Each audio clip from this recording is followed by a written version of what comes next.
Hey guys, I'm going to give you a quick overview of our room here. This is a new room for Alabama State University, and it's not clean and finished up yet, but simple room. We've got our microphone in the ceiling, microphone over here above the display. We've got our 360 cam with our controller.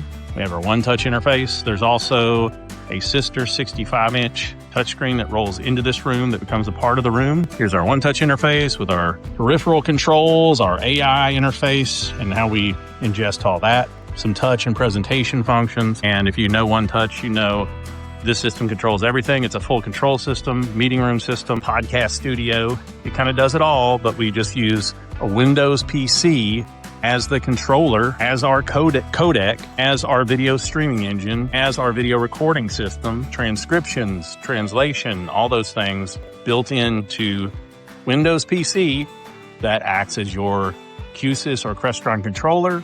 It acts as your encoder. It acts as a full classroom in classrooms that are typically 50% less than what you pay today. All right, thanks for checking out CloudRoom AV. And this is our new installation at Alabama State University.